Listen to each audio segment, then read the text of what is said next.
very esteemed panel. We'll hear from everybody at the same time.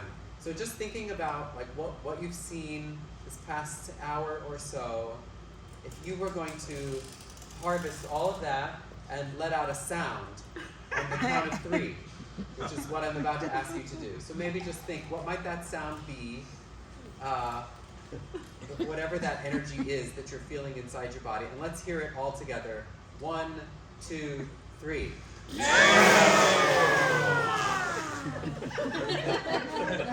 Seems right. Yep, that's what I thought. And then just a little bit of popcorn. Again, thinking about what we've seen, and this could come from our panelists too, but no more than 3 words max. Any words, any images, any ideas, any questions that are kind of floating to the surface. Can we just hear a few? Dashboard dookie. Dashboard dookie. Yes. Yeah, that was good. That was my favorite. Guano imperialism. Guano imperialism. Yes. Yeah. Over engineering. Over engineering. Great. Back to basics. Back to basics. Poop is our friend. Oh, I love that. Okay. Any last ones? Poop looper. Poop, what was it? Poop looper. Poop looper. I'm just trying to give them money that rhymes with poop. Yeah, we'll take it. Poop looper. It's like one of those looping devices. Great. So thank you so much. I hope they will continue, and we'll see how much time we have exactly. We're already at just about 8:30. Without further ado, rather than me mangling introductions for our panel, we'll just take our turn and introduce ourselves. So if you want to share your name, your pronouns, if that's helpful to have heard and be said, and a little bit of what brought you to the panel today. So no more than like 3 sentences, but a little on your background and why you're in one of those chairs, but not one of those chairs. So I can begin. My name is Shawn. I use the he and they pronouns. I'm the founder of the Food Project. So we use arts and education to normalize the do-do, everyone do-does, for the health of our bodies, planet, and global community. We've been doing that since 2010 with theater, a podcast, this film. There's a book that you can buy, and workshops and things like that. Yeah. I'm Johannes. I teach at Cornell University. I use he and him pronouns. I came to poop and pee via the need for getting nutrients into the soils, so sort of at the back end of the value chain, and looking for nutrients in East Africa in the societies to find ways to make sustainable agriculture work, potentially. And if you're looking to take a shot every time someone makes like a poop reference in our language, you're going to be real drunk by the end of the night. Ed Gottlieb. I'm a senior operator and industrial pre-treatment coordinator at the Ithaca plant. So I regulate industry so they're not putting dangerous things down the drain. And I also am the tour guide there. So we are open to people coming in. Yeah.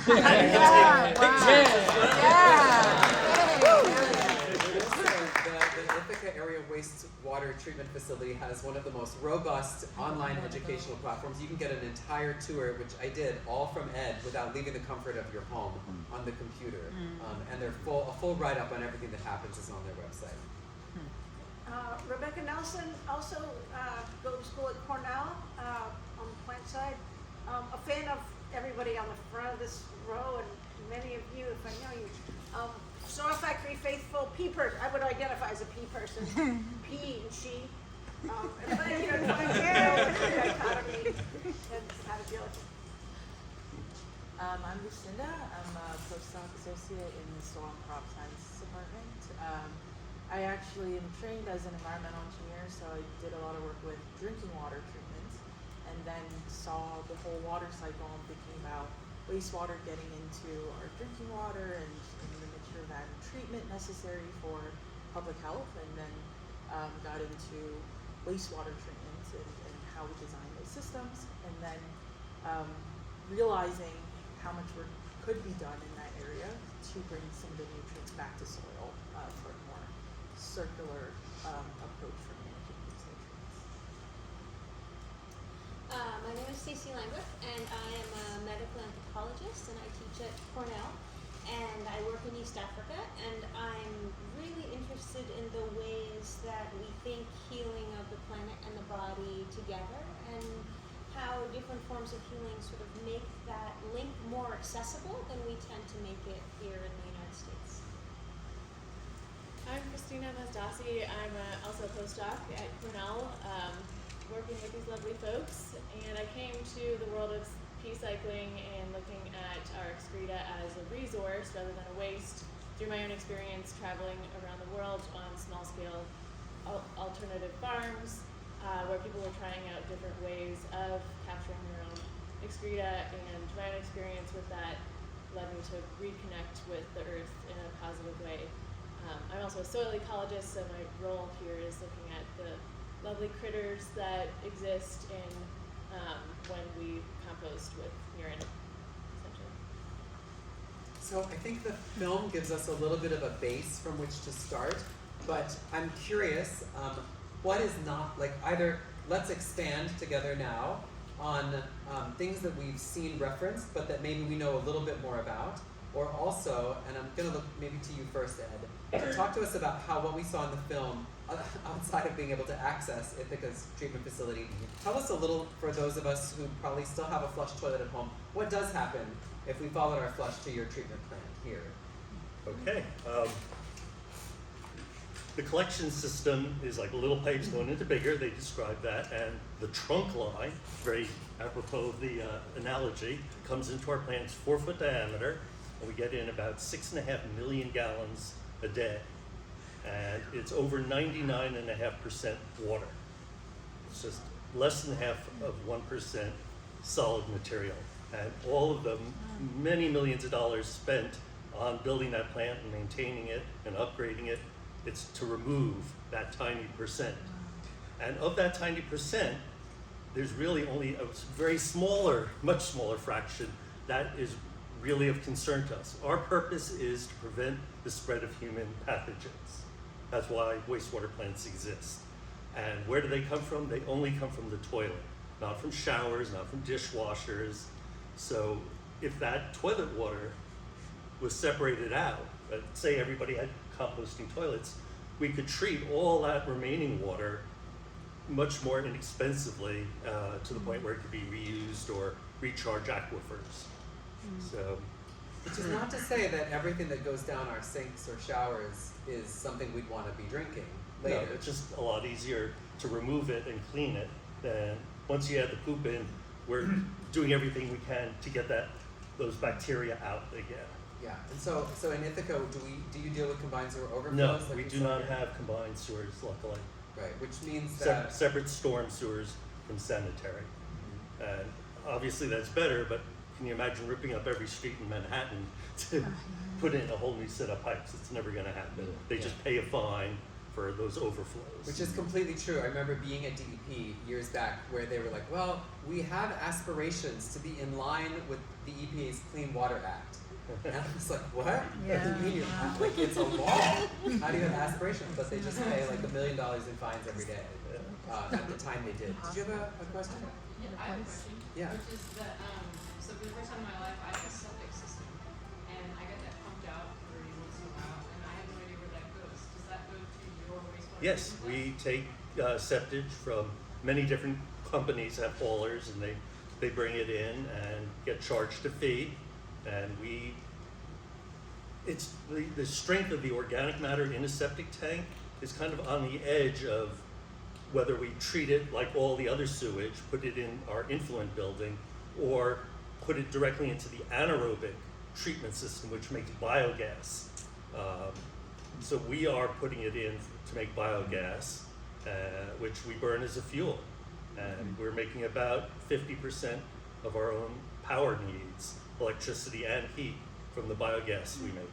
A brand new plant with those egg-shaped digesters that you saw can make 100% of their own power.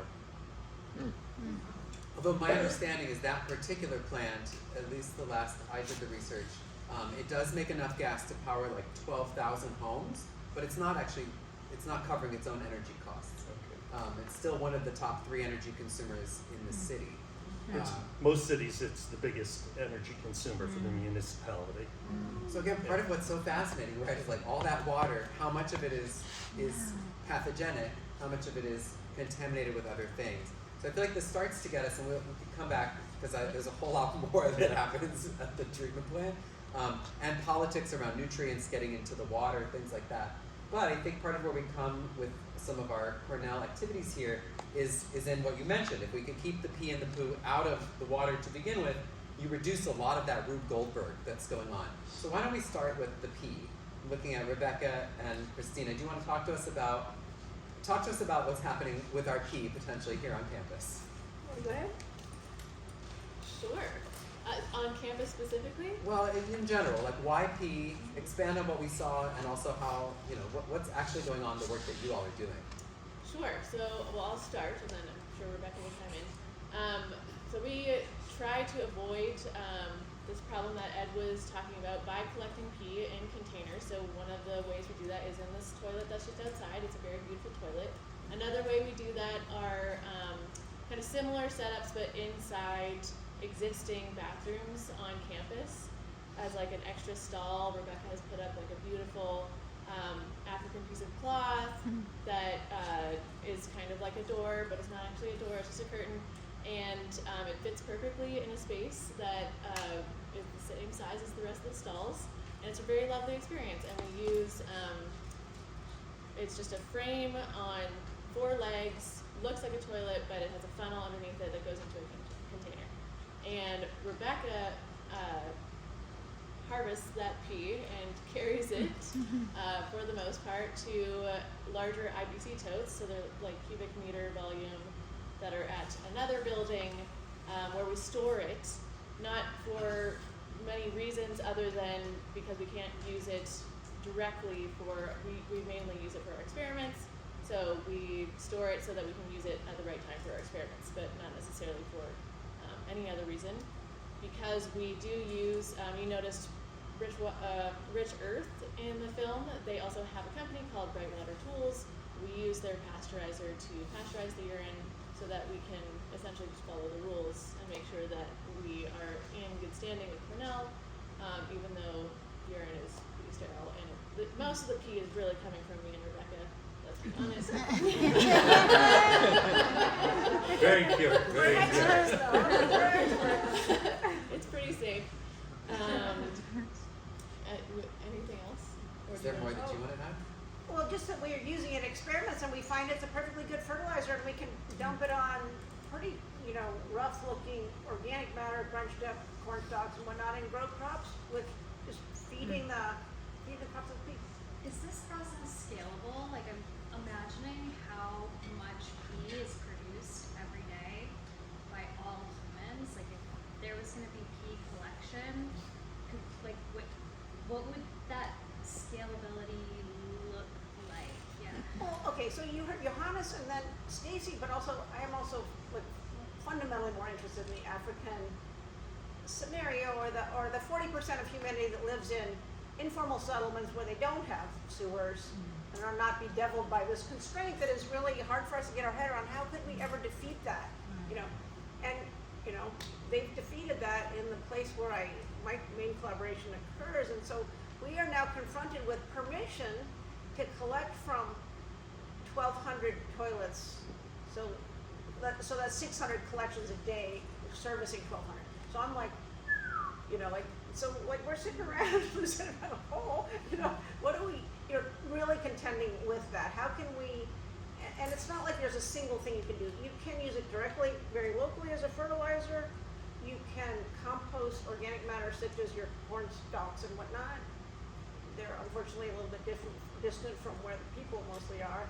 And then you can also make fancy fertilizers. So Johannes and Lucinda, for example, are always working on how to make a elegant sort of fertilizer substitute. It's as good as fertilizer because it's got the same nutrients that we would put in a bag of fertilizer or expect from one, but it's also got carbon, which the soil really needs, and you don't have in a bag of fertilizer. So anyway, so there's different things you can do with poop. Feed insect larvae that can be chicken feed, compost it, as we saw the German guy doing, or whoever that was. Ole. Excuse me? Ole. Ole. In Portland, yeah. Yeah, in Portland. And then you can turn it into biochar, you know, and it will then soak up the nutrients and whatnot. So we're sort of looking at how we combine these different pathways into livelihoods and cleanup and, you know, save the soil, you know, and so on. So that for me, I love the fact that the people who most need the service are most ready to make this happen. You know, they're like, we got the person power, let's do it. Well, and also just to answer the question a little bit more, like people are doing it at scale in places like Paris, at like the scale of 20,000 people in little parts of Paris where they have an exchange. I actually want to share this video maybe in a few weeks here at the soil factory, but they have like a CSA exchange where the CSA farmers come into the town full of veggies, and once their van is emptied of veggies, they bring pea that has been collected in the town. So there's a nice exchange going on there, and they're selling, you know, like pea fertilized bread and cookies and things like that. So it is happening at scale in some places. But it's a huge barrier, you know, and I think this is kind of where we'll get to, is like how there are places where we can leapfrog the technology. They didn't put pipes in, they don't have pipes, so there's no pipe to worry about. But what does it mean for a culture that is accommodated to this, that views the flush toilet as an aspirational, necessary part of society? You know, so it's both like a cultural weaning and also a technological weaning. In Brattleboro, they have, I think, 200 to 400 people who are now participating in their research, and that means a lot of people are peeing in 5-gallon buckets in their house, and then they go to town whenever they're going to drop off their recycling, and they stick their bucket into this little like a pump that pumps it out. Some people have a 50-gallon thing in their front yard or in their basements where they're collecting. They have like really an installed toilet, but that's a huge thing to ask for some people. I think on our side is potentially places like Cape Cod, where the nitrogen, which is so strong in pea, are now killing the water, essentially. And so you can't build new development in places like that. And so the crisis is kind of pushing us into that space. I wonder if we could maybe veer, oh no, go ahead. In Cape Cod, there's an active research going on pea recycling and designing composting toilets. But it's facing competition from like standard septic and advanced septic, right? So there's like, oh, we could just slow the nutrients down even further. There's like, the part of it is because what is the resale value of a home with a compost toilet, even if it has a fancy system, versus a home with a flush toilet that goes out to a more modern septic tank. And regulators have differences of opinion. So here in Tompkins County, you can put in composting toilets, but you have to have a regular toilet in any new construction so that it's more easily resold. Yeah, I think that's true for all of New York State. Let's go to biochar. Johannes, you've been wanting to get into it. Yeah, so we watched a film called Holy Shit a couple of months ago here, and that's done by a brother of faculty colleagues of ours, and there we saw some examples of whole parts of cities in Europe and in Asia that have these systems in place where you don't even need to, it doesn't differ from how we do it now. It just goes into the basement and it's composted in the basement, and then somebody hauls it away. You don't deal with it either, but it's organized. Yeah.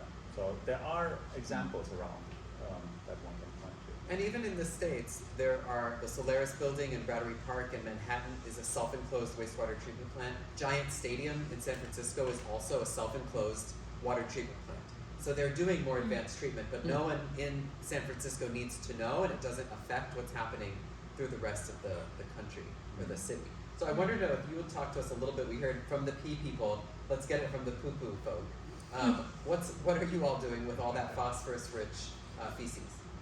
Yeah, I think one thing, and I don't remember the numbers exactly, but most of the nitrogen that we excrete is in the liquid, in the urine coming out the front, whereas half of it, or even more of the phosphorus is in the feces, which comes out the back. So there is a little bit of a separation of nutrients in those two pathways, and that can be interesting in leveraging different approaches to recycling. And what I'm interested in, and Lucinda is interested in pyrolyzing, so heat treating the solids or separated solids if you already dealing with a mixed bag, and then heat treating them, making something called biochar that then is of course completely sterile and dry, which can be handled. The reduction in moisture is of course dramatic, so then it becomes a storable and transportable material that can be applied or used when needed and not when you need to dispose of it.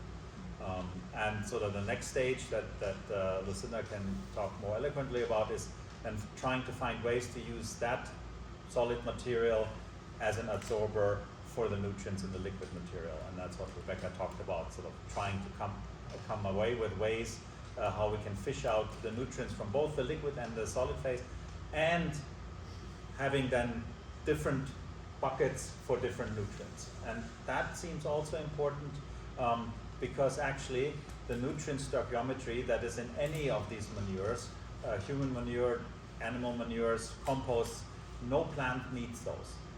So they're always wrong.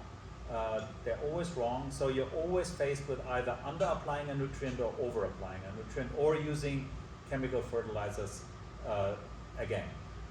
So there's no other way than trying to disassemble the materials into different buckets that contain different nutrients so that you can recombine them to actually adjust to plant needs and not some arbitrary stoichiometry or relationship between the nutrients that no plant ever needs. And because it's usually the so-called nitrogen and phosphorus ratio is usually lower in all of these amendments than what a plant needs, and we always prioritize nitrogen, we by definition always over-apply phosphorus, and that's why we have the problem in Lake Cayuga, because we're always applying to satisfy nitrogen needs, which, whatever we do, we always will over-apply phosphorus, and that causes the harmful algae. But it's interesting, right, because your plant actually is incredibly advanced. I mean, it's really a model amongst plants, both that it's a cooperation of not just Ithaca, but some of the surrounding areas. And it also has advanced technology to limit how much phosphorus is going on. They're collecting different if you have a particularly strong sludge, you can bring it in separately. But the fact remains that a lot of the phosphorus pollution is not coming from the plant. It's coming from agricultural runoff of fertilizers and things like that anyway. So there is this really challenging, like, where are you going to get your bang for your buck? Is it actually in squeezing another 0.5% out of the treatment plant? At some point it's not. And that's part of what New York is dealing with their combined sewer overflows, where they've built a lot of storage tanks, they've built green infrastructure to absorb some of that water, but they're at that place of diminishing returns, where outside of really ripping up pavement and putting in a lot more permeable spaces, you're just not going to get any better results without spending millions of dollars for small returns. Lucinda, I wonder if you want to launch in from there, either to expand on what Johannes has shared, and or also to talk about your time at DEP in New York. Maybe start with expanding on what Johannes said and just connecting to Flush documentary, because one of the reasons we are so, our team is so interested in making biochar out of our biosolids is because it contains still a lot of water. And as we saw in the film, you truck that out to Pennsylvania, Ohio, upstate New York, and so you're bringing all this water with the biosolid material. The biosolid itself is got contaminants. It can also have pathogens, and so in our approach, or there are a lot of other approaches, but some way to process the biosolids to remove the moisture, so you're not bringing that with you, so you're reducing all the weights that you have to carry with it, and also when we put it through high treatments, we can remove some of the contaminants that are there too. So that's why I just wanted to expand on why we are interested in biosolids. And then in New York City specifically, I think a lot of places have to move towards this. They're landfilling most of their biosolids. In the documentary, we see mine reclamation as one opportunity to use the biosolids. People do use it as a fertilizer, but a lot of it is being sent to landfills. And in New York City specifically, they have a no landfill policy by 2030.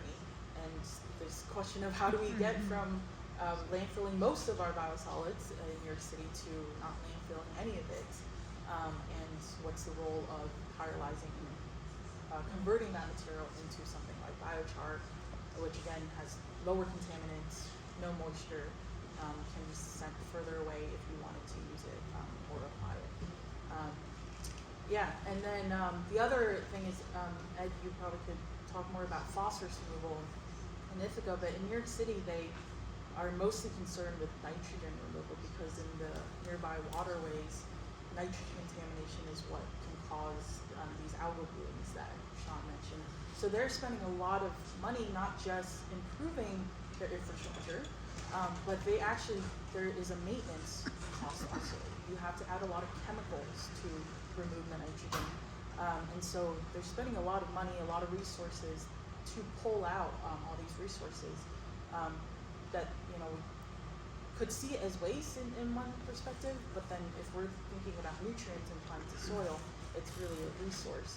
And then I just wanted to say, to add on to what Krisztina said, in addition to the phosphorus that we have in our food, we have all this nitrogen in our urine, and urine, as Johannes said, contains most of the nitrogen, and it's something like contributing 70 to 90% of all the nitrogen in our wastewater. But it makes up less than 1% of the volume. So there's the 0.5% that's the solids, and then there's also just like 1% that's just the urine of the liquids, and that contains most of the nitrogen. So now you have the phosphorus that you have to use all this energy to pull out, and then you have to use all this energy to pull out the nitrogen. So it's all part of the same problem, I think. But And then you spend money to buy the same. Yeah, yourself. it's crazy. yeah, exactly. Yeah. So there's the pee and the poop problem, and then the other end, the fertilizer. Yeah. Lena Zeldovich, who wrote the book The Other Dark Matter, she calls it a metabolic rift.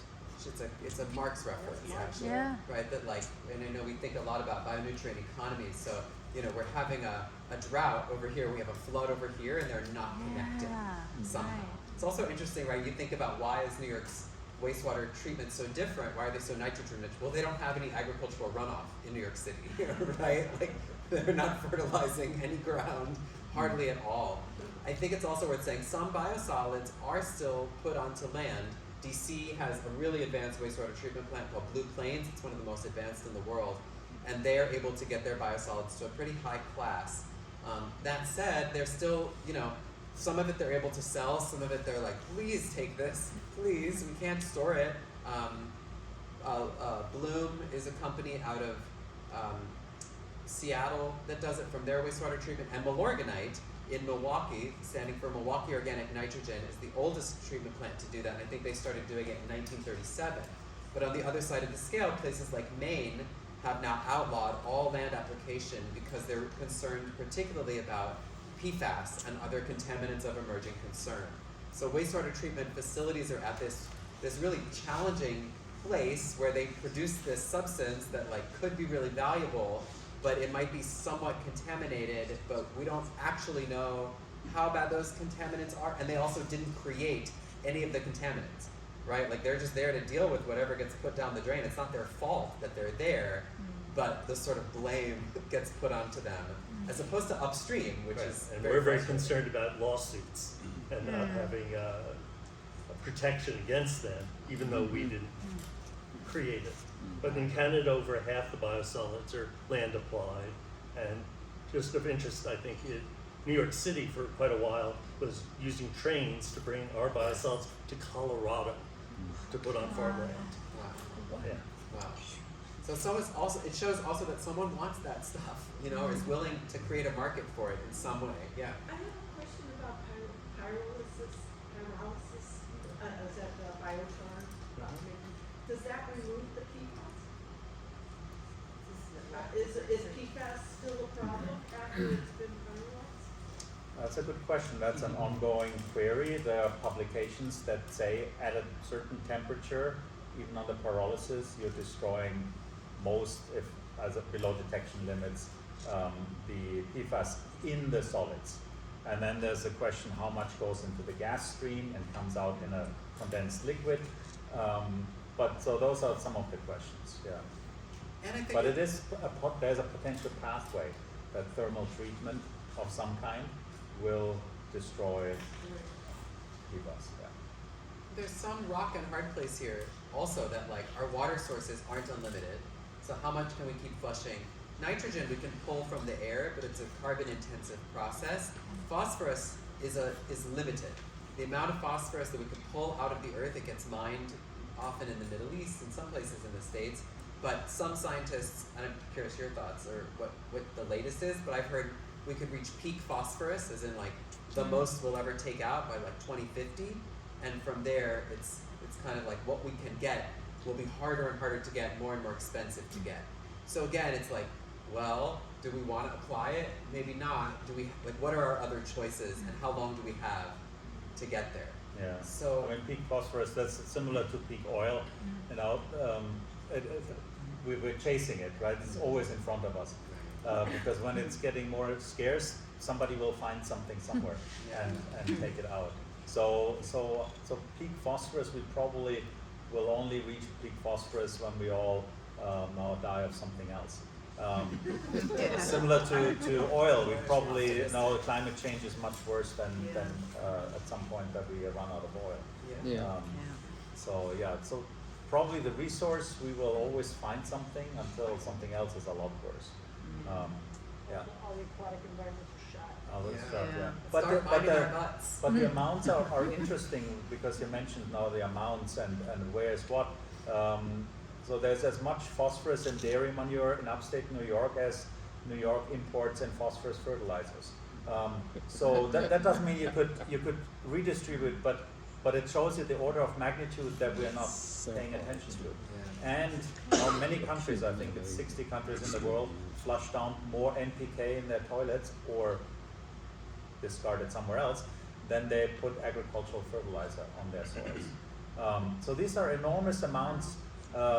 Most countries in sub-Saharan Africa could be nutrient sovereign tomorrow if they would recycle human excreta. And so these are enormous amounts that we should deal with. So I think that is going to bring us to Stacey. You're sort of our cultural person here. Why aren't we? I mean, you saw some of what's happening in the film around stigma, but obviously, maybe it's not obvious yet, but it's not just about science and it's not just about distance and metabolic growth. There is something cultural that's happening here. So I'm curious your thoughts here, but also if you want to expand that to some of the other contexts you work in Africa. Yeah, I think one of the things that I'm really struck by is the long historical story beyond just our own creepiness around touching our food or something, and that hygiene and dealing with our waste is so deeply in part of what colonialism was. And I'm really struck by that moment in which in New York in the 1800s human waste was valuable and then it wasn't. And this is a part of kind of late colonialism in Africa, in which also hygiene and certain kind of toilets were absolutely critical to the mission culture and to the civilizing mission that justified sort of colonization itself. And so part of what strikes me about that is when we say Africa could be nutrient sovereign, I think most Africans wouldn't want to also touch their food. And part of that is we're sort of deeply invested in to be modern and to be civilized. You don't do that. It isn't just that our avatar on the film feels that way. And so when I think about this, I'm really struck that where do I see composting toilets? I see them in East Africa. I see them on Mount Kilimanjaro where the tourists use the toilets. Because that is part of conservation. That is okay because the tourists want to use it. But in town, if people don't have a flush toilet, it's considered unfortunate. I mean, they'd love to get one. It's not that they don't want to get one. So I really feel like it's sort of that's part of what we have to get under in addition to the science. I'm also really struck by how so much of the science keeps us distanced from it, right? Like it's like we still don't actually have to touch it because it is unsafe.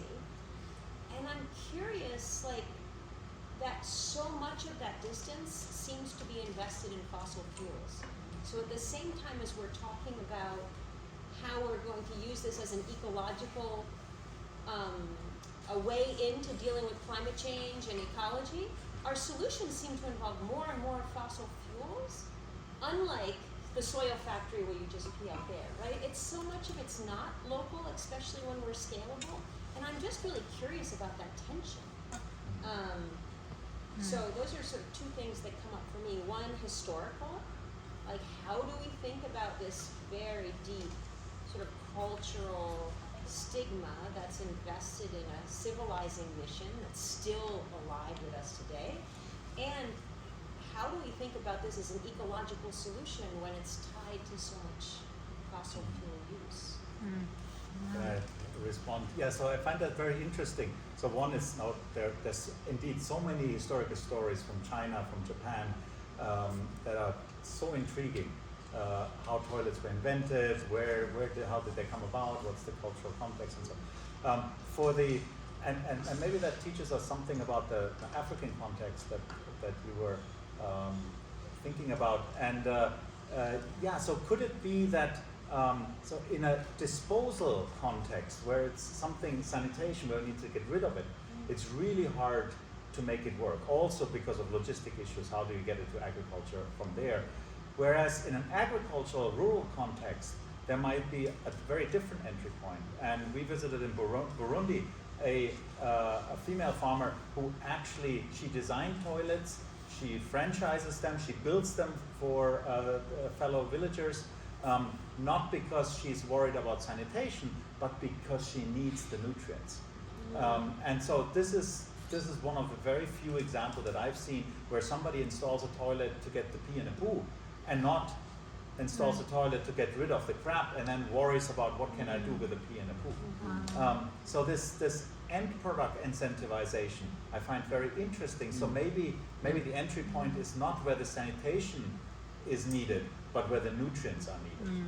And then it becomes a resource. And then, now she can't meet all the requirements for people telling her to build toilets for them, because they see how great her shamba looks, and because she has all the pee, and she builds the toilets for others for free, but says the first year I own all the pee and the poo. And so that's her business. And it works amazingly. And this really does have precedent. In ancient Rome, there was this idea, I can't remember what the emperor was, but they wanted to install urinals along the highway to collect urine, which was used by wool dyers as a mordant. Yeah. And the story, potentially apocryphal, is that the emperor's son is like, oh, that's gross, it's gonna smell. And the emperor shakes the money and says, it's gonna smell like this. Right, but I think the challenge there, I remember touring they were making biochar, actually. I think it was Sanovation or Sanergy in Rwanda, and that plant has since shut down. But a lot of folks who are trying to do this work in majority world countries run into this challenge where, like, we only have wastewater treatment because it's paid for by big money, big federal money, big revolving loans. I mean, sometimes barely, but it is covered. And in majority world countries, in developing situations, there's this idea that it has to make money by selling a product. But the fact is, it generally doesn't. It's very hard to make the money from the nutrients. So it's optimistic to me to hear that there's an example, where it has. Do you have a question? Yeah, I just wanted to add 2 points. Like, the first one is, like, there's a deep, like, inherent to, like, what we feel about poop and pee. There's an anti-humanism aspect. Like, we have less issues picking up dog poop than we have human poop. So in that way, like, humans are, like, much more kind of, like, weirder than, like, I mean, like, cow manure is, like, a big resource in rural India where people use it for all kinds of things. And I also wanted to say, like, it's not just necessarily colonialism, but, like, in India, for instance, like, the untouchables, they deal with the poop. And Gandhi made a big point of like cleaning his own latrines and working with the lowest of the lowest caste who are basically born into handling poo. So like it's not necessarily just colonialism, but it's basically hierarchies that kind of reinforce this idea of hygiene. So which could be internal or which could be external.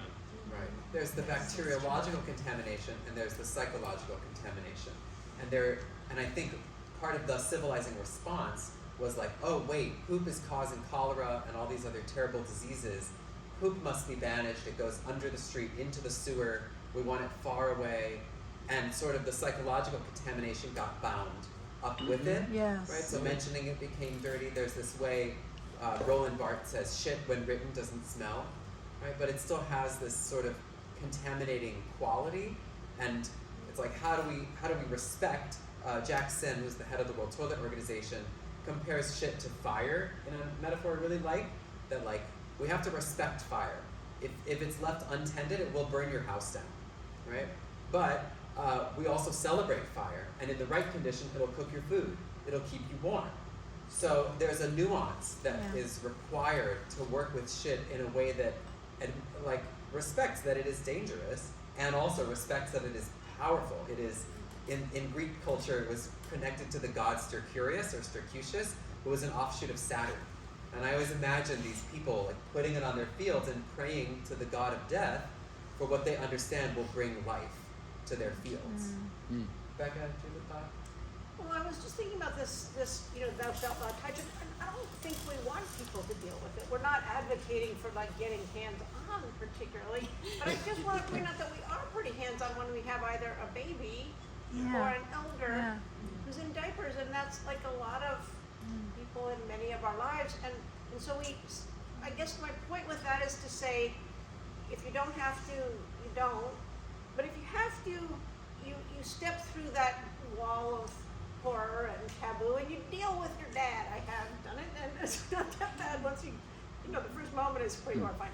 But I say that, but I say that to bring up actually an issue that I want to turn over then to Lucinda, which is when we have to change paradigms, because New York City's, just maxed out on its nitrogen. I mean, even if you don't wash all the water, and you still just have a limit to how much nitrogen that thing can handle.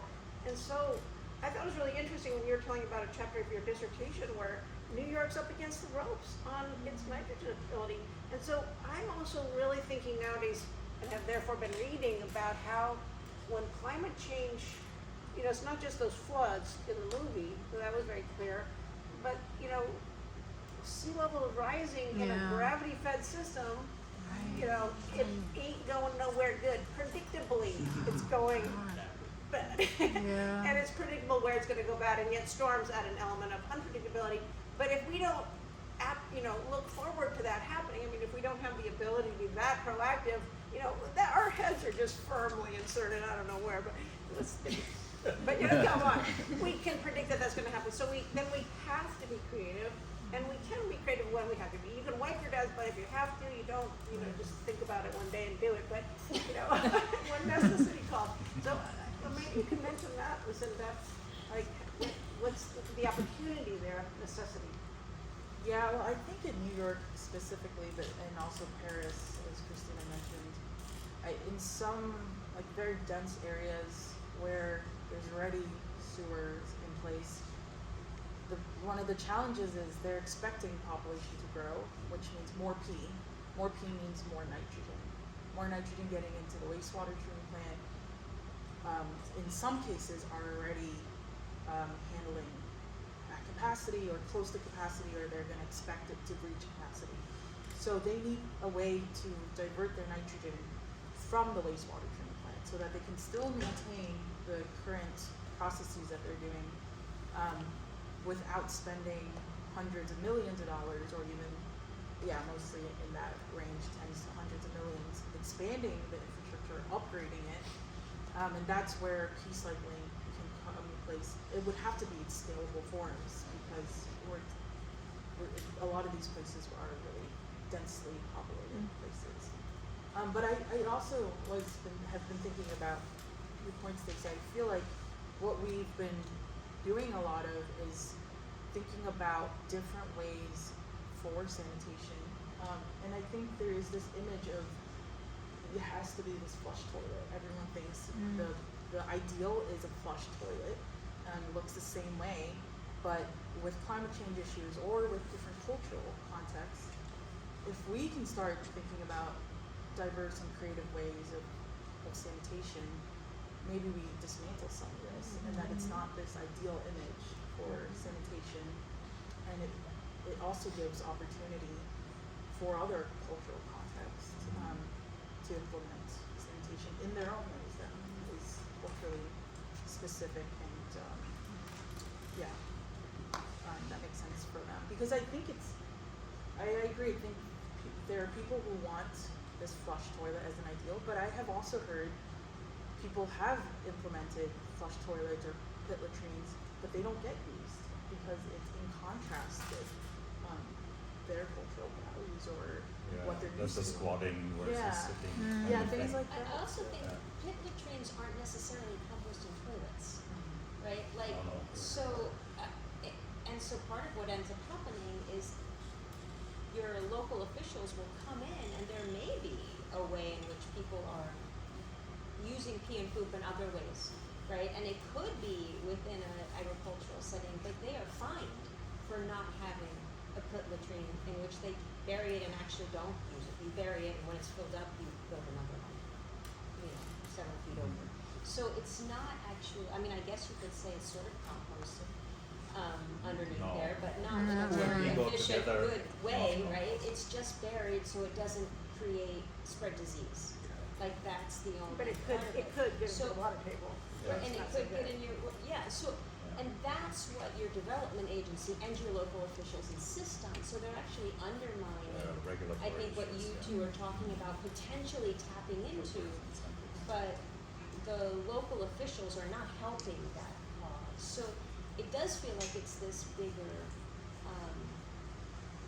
it's just bigger question of like, why is it that even in areas where people are being punished for having bad having sanitation that you are now saying is bad, right? So how do we intervene in that and change that, but instead of driving more non-solutions?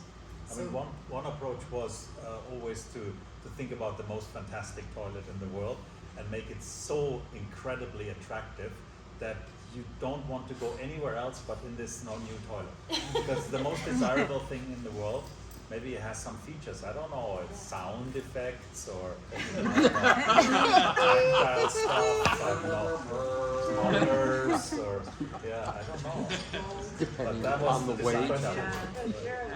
A question kind of on this. I don't know much about septics, but I started looking into them, and I saw some stuff talking about, I don't even remember what the tank, the septic tank, right? And then the leach field that comes after, and it was saying like we only need to pump them because it's the water and the pee's constantly flowing over it, and if it was let to set dry and like mature, we could actually use it as like a fertilizer or something. And so they were saying like 2 tanks, and if you can alternate and let one to sort of mature, then you could climb in there and clear it out. Not saying everyone's going to want to climb in a like septic tank like that, but maybe this could be a service that someone could provide. And I just, based on kind of what we're talking about here, it almost seems like the septic tank might be kind of that middle ground between this like super rural, like no infrastructure and this like heavy duty infrastructure, and around the regulatory stuff. So I wonder what you all thought around septic tanks. I have some personal experience to disclose. So we are also on a septic tank, and upon moving in, of course, I immediately started collecting my urine because there was no way I was peeing in the toilet. And and then I think like within a month, our septic was blocked, and our landlord, who's very handy and knows a lot of things, was like, well, I don't know why it would be blocked, like we haven't had a blockage before, you guys are obviously not very heavy users. But the guy who came in to empty the septic, he's a character. Yeah, you might. I wish I could remember his name. But Bob. What, Bob? Yep. Of course, it's Bob. So Bob and our landlord and I were sitting over, or like standing over our the opening to our septic tank, being like, why? And the most promising hypothesis right now is because we don't flush as much. So there's not as much liquid going down, and so that meant like the solids, including the toilet paper, because we don't have a composting toilet, so we do still poo in our toilet, which I hate. Created this problem. So if we went the septic way, we'd have to design it for low flow. There's something there about how for many cities, water is essentially the medium through which poop and pee is delivered, right? Like that's part of why it matters in the system, actually. It's almost 9:15, so I don't want to hold us too much longer. I hope we'll continue the conversation, but I would like to maybe put out 2 more questions, and we could maybe just for the sake of time answer both succinctly or choose one that you prefer. And the setup for this is that Chelsea Wald, in her book Pipe Dreams, talks about Lutopia. And Lutopia is like the place where we've figured it out. And generally, Lutopia isn't probably one solution, it's some combination. But with that peppered in, I'd be curious, like what is your vision for global Lutopia? And how, and what would be some steps to get there? And or, what is Ithaca's vision of Lutopia? You're actually in a really specific place where your wastewater treatment center is like up to it. The people who are involved are eco-friendly, people who probably want to, do the best, which isn't true for every city, right? Where sometimes they're like la la la. Here, I think there's a lot of interest and an ecological center. So, what could that look like? And what might be some steps for getting us there? And maybe 1 or 2 of those are actual things that we can do, those of us who are here. And I'll just pitch in with the first of those, which is to say, I live in Washington, D.C., but we don't flush for pee in our house, and we tell everybody when they come in. We're just like we've really tried to figure out how to say it in a friendly way that doesn't sound bossy or gross, but just to be like, hey, and when you're using the bathroom, you might see some pee in there. We don't flush for that, although it does make you'll notice some minerals on the bottom. Don't stress it. If it bothers you, flush it. If it doesn't, feel free to pee on our pee. And I also pee on street plants by collecting it in a jar or in a little tub on occasion, and like going out at night or just when I park the car, often when I'm out, if you're like, oh, that car with the poop stickers is parked in a parking lot, I'm potentially peeing in the jar. And then I'll just dump it someplace. And that's like my little bit of sticking it to the man. But it's to say you don't need anything fancy to start using urine in your own garden. I mean, I'm using an old Costco chocolate-covered raisin container that has a pretty wide mouth for someone who has a vagina. And would be peeing that way. So that's my 2 cents, just on something you can do right now to get us there. We can go down, or if someone else feels inspired to start. Great. I only have lame answers, and that's. I do think we need a million solutions, and then hopefully they all come together in some ways. I hope that there are some inspired regulators and municipalities that lead the way. I mean, always put the onus on the individual consumer to switch off the light switch. Give me a break. Why do we always have to do it, right? There are people who can have the power to do it, and they should do it, and we need to vote for those. So hopefully that is happening. Not now. I just remember seeing a very interesting urban use of peecycling. That was, I think it was Rice University, and this was a long time ago. They had a university center with a big skylight over the middle and an atrium, and it was a spiral staircase, and it had planters on the railing going all the way down, and the bathroom pee went in there and fertilized the plants, and when it came out the bottom, it went outside to water the shrubbery. So it's been around for a long time, these ideas. a matter of creative usage and regulatory leadership. I agree with all the bells and whistles. I'm all about bells and whistles in the matter, but Anna, can I talk to you afterward about it? But I can't see really why we can't have a simple cartridge, nifty little plain cartridge system under everybody. I really just don't see Yeah. It's not that mind-boggling to me. Cartridge diaper. Yeah. I've been walking around. No, Okay. But I mean, it just doesn't seem like that big a deal. So I think if the French can do it, I mean, we'll figure it out in Then Kenya. anybody can do it. Yeah, right. I mean, They can do it on Zoom. They can, yeah. But further to our Ithaca situation and how we're the tip of the wedge on that, I'm lucky to have my sanitary guru right here to my right. And we've been talking over time, and we were just talking Clyde and I about, as a member of the board of the wastewater treatment plant, like, I think we here in Ithaca can do a small prior informed consent pyrolysis unit to show the world what small and reasonable looks like, and also show it, we're not going to get it all right on the first go, but I think we are a community that could say that, they don't want it in their backyard, they shouldn't have it imposed on their backyard, damn it, but we could do it, I think, and we should do it. I love that. And just to say, it is, I think the challenge of trying anything is if you fuck it up, it's like it resounds way larger than any success. Yeah. But that really puts the onus on folks who can handle the risk, who are risk tolerant enough to say, like, we can try it here and we're willing to not get it right the first time, but to get it right. Being clear that, hey, we're not going to get it right because no one's going to get it right the first time, but please don't get it wrong big.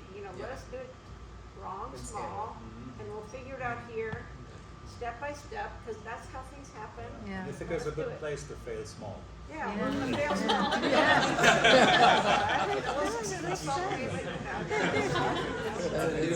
Definitely a community. We're going to fail small. We got bored with that.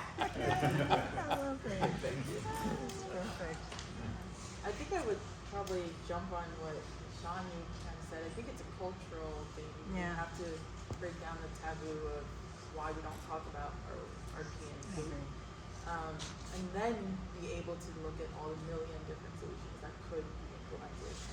And I would then say, like, the solution probably has to have some form of source separation where we can pull the nutrients from our cane food in a way that can be used.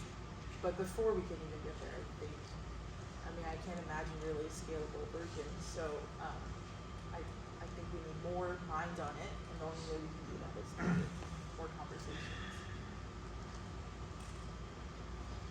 I think my Utopia might, just because of where I am, start like with Cornell. I think about these amazing minds here. I'm like, why wouldn't the university invest in that, especially an agricultural university? Why is it all the pee and poop in the entire campus collected? You want right? the strongest or the long? And that to me seems like even smaller than Ithaca. I mean, if Yes. you're going to fail small, right? But in an institution that would have the reach for writing its articles and being an example. Yeah, I want to know the. That would You be my would think first so, utopia of the many that Yes. then roll out from there. I don't want to take us on a detour, but like, what is the smallest? Yeah, Why? The read soil read your factory, we're right statutes. here. Making it happen. But you have succeeded small, so. No, I think there's a history So now of. we have to become another risk. No, we're ready to go to the next one. I think there is a lot of leadership in the do not land apply from Cornell. Yeah, but that seems like maybe the first fight. I don't know. Well, do not land if biosolids and poop are two different things as well explained in the film. Do not land. I think to say don't put PFAS on your land is different from saying don't put poop on your land. Right, but then it requires that rigorous testing to really reassure people. And in my experience, people, when it comes to pee and poo, they look at the numbers and then they say, well, I know, but we just don't think it's a good idea. So there is this match of like, here's the facts, and we're going to do as much as we can to reassure you. and then we need you to get bought in on the story and on the idea and what's kind of at the heart of it. Yeah. Krisztina? Yeah, and I just want to respond to that specifically and then describe my Lutopia. I have a very specific image. But that we are actively investigating that very question, like finding out the barriers and thresholds to adopting peecycling at Cornell campus by performing interviews and modeling that scenario. So stay tuned. So my Lutopia involves, I think, a lot of what has already been said, and I think behind changing our culture to adopt something like using or viewing our excreta as a resource as allowing for more opportunity for people to experience, like what I experienced, what I was mentioning at the beginning in my introduction, that I came into this world because I had the opportunity to pee on plants and see that despite my various degrees at universities that kept giving me the narrative that humans are a negative force on the earth and that's the only thing that we are, we're a parasite, we need to get rid of ourselves. Once I started peeing on plants and realizing that from my own body, my own nutrients that I create, I can have a positive effect on life. And I think providing those kinds of opportunities relates also to colonialism in that, and hierarchy, in that we need to give more people access to land and those abilities to use those kinds of toilets or even peeing directly on plants. And I think that having like beautiful artistic toilets that are like communal and have like windows in them, microscopes, you can see the organisms directly, like all kinds of things, very colorful, plants growing directly in them, like let's go all out. That's my Lutopia. I also want to give a plug. If someone here wants to collect their pee in a 5-gallon jug, the Rich Earth Institute will send you their proprietary QB end funnel, which works as a urinal for standing or squatting over. And if someone wanted to do that, could they bring their pee to the lab? Oh yeah, we're begging for it. Oh, we are always desperate for pee. You heard it, desperate for pee. Time to get a 5-gallon jug and a funnel. Oh, you got it here. There you go. Yeah. Oh, I'm desperate for pee, and we've got it all. It's coming to you Friday night.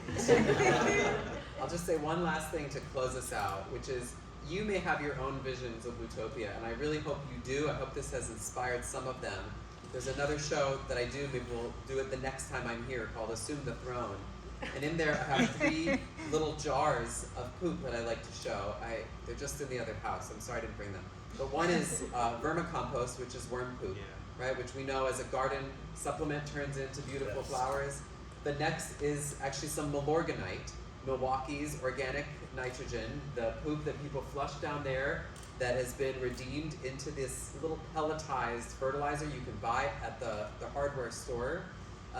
And the third is a dinosaur coprolite, which is a fossilized turd that is somewhere between like 300 million years old, something like that, or 22, it's a lot of millions of years. I don't know how many. But part of what I love about this is it's easy to get stuck in things as they are, mired down in the shit, if you will, right? But Thich Nhat Hanh says, if you want there to be lotus, there has to be mud. And when we're looking at the shit, and right now, the shit is like dumping on us. But the world we seek, Lutopia, will not be built from some other world. There is no other world that is going to make it. It is going to be a transformation of the basic products, of the nutrients that are in the world right now. That is what is going to get us to that place. But it requires us to have a vision. We don't have to know all of it right now, right? Everything transforms. Some things rot and others compost. And the difference is creating the circumstances that allow that transformation to occur in a way that is beneficial to us and in alignment with our values. So maybe just on a breath or on a few, if it makes sense to you to hold whatever that vision is in your mind. Maybe it's not a complete vision, it's just a wish that we might be in greater alignment with ecological sanity, that we might love the earth with all that comes out of us. Or maybe you have a really particular vision of a technology that you think is a part of this. But I want to invite us to hold our minds both in our oneness and in our diversity in this moment, all focusing on what this might be. To take a breath together, I'll count us in for 4, sending energy to that idea, and when we release our breath, let's send it out into the world and hope that it can land on some ears, some hearts and minds that it could be useful for. So holding our minds together, let's take 1 breath in, 2, 3, 4, out, 4, 3, 2, 1. Thank you so much for sharing your visions, your questions. Stick around for a few minutes to continue talking. Please buy some books or just leaf through them and enjoy them, take them away in your memory. And let's give all of our panelists and all of you a giant round of applause.